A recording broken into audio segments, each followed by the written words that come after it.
Share, subscribe करा. सोबतच bell icon press करायला विसरू नका. पाहत राहा मी महाराष्ट्र चॅनल. वडू खुर्द येथे महामानव डॉक्टर बाबासाहेब आंबेडकर यांची 135वी जयंती आणि क्रांतीसूर्य महात्मा ज्योतिबा फुले यांच्या संयुक्त जयंतीचा औचित्य साधून कल्पवृक्ष बहुउद्देशीय सेवाभावी संस्था गोंदूर धुळे संचलित सिद्धार्थ प्रावीण्य ज्ञान केंद्र व ग्रंथालयाच्या वतीनं मिशन 8 तास हा अभिनव अखंड वाचन उपक्रम राबविण्यात आला. वडू खुर्द येथे त्रिशरण बुद्धविहार काकडे वस्ती येथे झालेल्या या उपक्रमात 90हून अधिक विद्यार्थ्यांनी सहभाग नोंदवीत वाचन संस्कृतीचा एक नवा आदर्श निर्माण केला. आजच्या डिजिटल युगात मुले मोबाईलच्या आहारी जात असताना या उपक्रमात सहभागी विद्यार्थ्यांनी सकाळी 10 ते सायंकाळी 6 वाजेपर्यंत सलग 8 तास एकाग्रतेने वाचन केलं. यामध्ये विज्ञान, इतिहास, भारतीय संविधान, AI आणि महापुरुषांच्या चरित्रांचा समावेश होता.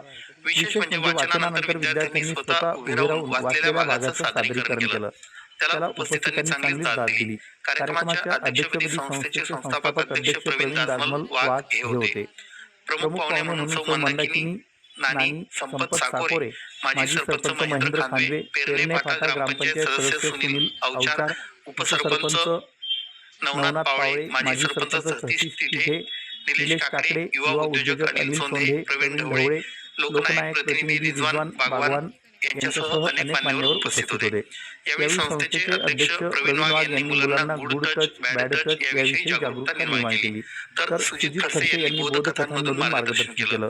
प्रवीण वाघ यांनी आवाहन केलं की महापुरुषांची जयंती ही केवळ उत्सवापुरती मर्यादित न ठेवता त्यांच्या विचारांचे वाचन करून साजरी करावी. अशा प्रकारे ज्ञानोपासनेचे उपक्रम सर्वत्र राबविले जाणे ही काळाची गरज आहे. हा उपक्रम यशस्वी करण्यासाठी भारतीय बौद्ध महासभा शाखा भीमा कोरेगाव आणि खानदेश प्रतिष्ठान नगर रोड पुणे यांचं विशेष सहकार्य लाभलं.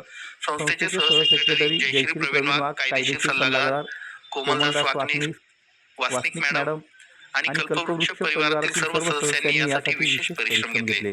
सहभागी सर्व विद्यार्थ्यांना संस्थेच्या वतीनं सन्मान चिन्ह आणि प्रशस्तीपत्र देऊन गौरविण्यात आलं.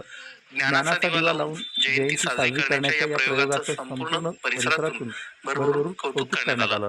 पंचक्रोशीतील ही पहिलीच अशी जयंती ठरली जी नाचून नाही तर वाचून साजरी करण्यात आली.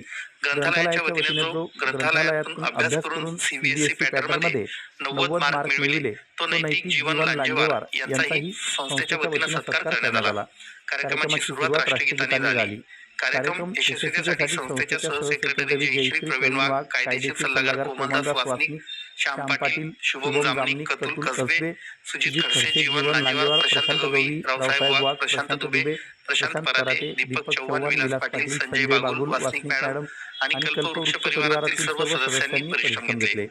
सहभागी सर्व विद्यार्थ्यांना संस्थेच्या वतीनं सन्मान चिन्ह आणि प्रशस्तीपत्र देऊन गौरविण्यात आलं.